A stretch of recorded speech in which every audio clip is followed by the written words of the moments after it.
قربانی کا طریقہ آپ کی خدمت میں پیش کرتا ہوں۔ قربانی کرنی ہو یا ویسے ہی کوئی حلال جانور ذبح کرنا ہو، ذبح کرنے والا اس کا چہرہ قبلے کی طرف ہو اور جانور کا چہرہ بھی قبلے کی طرف ہو۔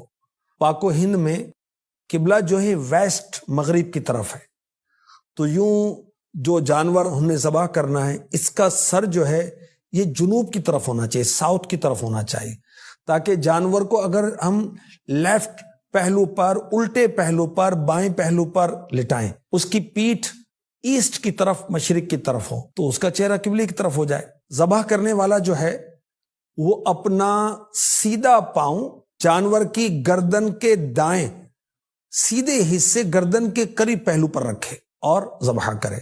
خود اپنا یا جانور کا منہ قبلے کی طرف کرنا ترک کیا تو ایسا کرنا مکروہ ہے۔ قربانی کا جانور ذبح کرنے سے پہلے یہ دعا پڑھی جائے گی: انی وجہت وجہی للذی فطر السماوات والارض حنیفا وما انا من المشرکین ان صلاتی ونسکی ومحیای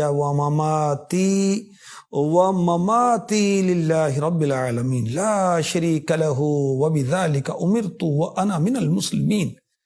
جانور کی گردن کے قریب پہلو پر سیدھا پاؤں رکھ کر اللہم لک ومنک بسم اللہ اللہ اکبر یہ پڑھ کر تیز چھری سے جلد ذبح کر دیجیے۔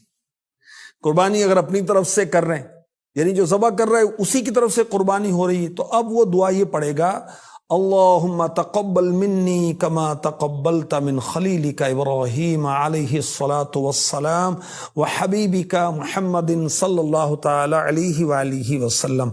اور قربانی کسی کی ذبح کرنے والا کوئی اور ہے تو اب اس دعا میں منی کی جگہ من کہہ کر جس کے طرف سے جانور ذبح ہو رہا ہے اس کا نام لیا جائے گا۔ اور ایک احتیاط بھی توجہ میں رہے کہ ذبح کرتے وقت پیٹ پر گھٹنا یا پاؤں نہ رکھیں، ورنہ بعض اوقات خون کے علاوہ غذا بھی وہ جانور سے نکلنے لگتی ہے۔ اور اس چیز کا بھی لحاظ رکھنا ہے کہ قربانی کرتے وقت وہ دعا جب پڑھنی ہے اور رسالے سے دیکھ کر پڑھ رہے ہیں تو یہ احتیاط کرنی کہ اس کو خون نہ لگے، کیونکہ خون ناپاک ہے۔ اچھا، کتنی رگیں کاٹنی ہیں میں یہ بھی آپ کو عرض کرتا ہوں۔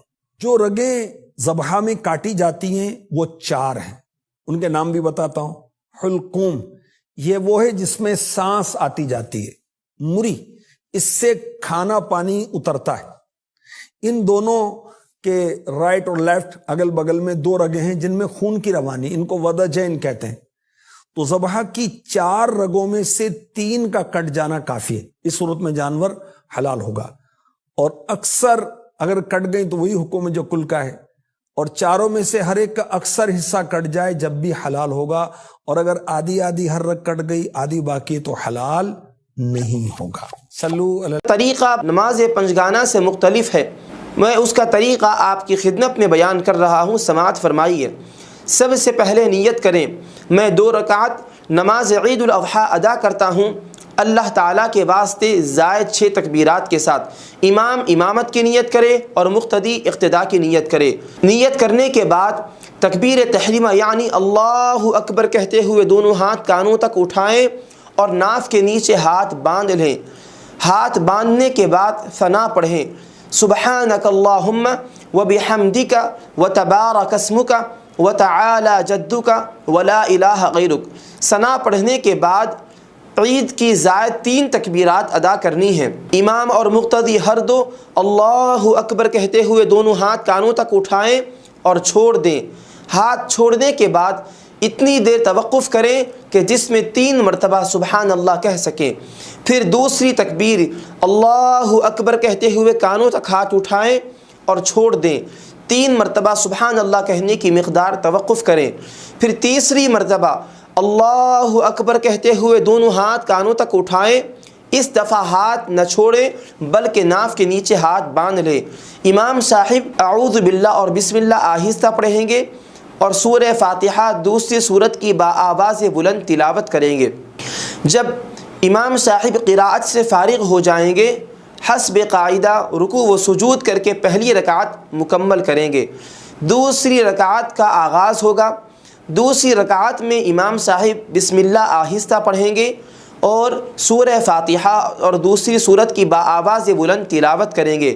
قراءت مکمل ہونے کے بعد امام اور مقتدی ہر دو رکوع میں جانے سے پہلے عید کی زائد 3 تکبیرات ادا کریں گے۔ یہاں ایک بات ذہن میں رکھیں، پہلی رکعت میں عید کی زائد تکبیرات ثنا کے بعد قراءت سے پہلے ہے، اور دوسری رکعت میں عید کی زائد 3 تکبیرات قراءت کے بعد رکوع میں جانے سے پہلے ہے۔ تو رکوع میں جانے سے پہلے امام اور مقتدی ہر دو اللہ اکبر کہتے ہوئے دونوں ہاتھ کانوں تک اٹھائیں گے اور چھوڑ دیں گے۔ دوسری تکبیر سے پہلے اتنی دیر توقف کریں گے کہ جس میں 3 مرتبہ سبحان اللہ کہہ سکیں۔ پھر دوسری مرتبہ اللہ اکبر کہتے ہوئے دونوں ہاتھ کانوں تک اٹھائیں گے اور چھوڑ دیں گے۔ 3 مرتبہ سبحان اللہ کہنے کی مقدار توقف کریں گے۔ پھر تیسری مرتبہ اللہ اکبر کہتے ہوئے دونوں ہاتھ کانوں تک اٹھائیں گے اور چھوڑ دیں گے۔ چوتھی مرتبہ صرف اللہ اکبر کہتے ہوئے رکوع میں جائیں گے، ہاتھ نہیں اٹھائیں گے۔ حسب قاعدہ نماز مکمل کریں گے۔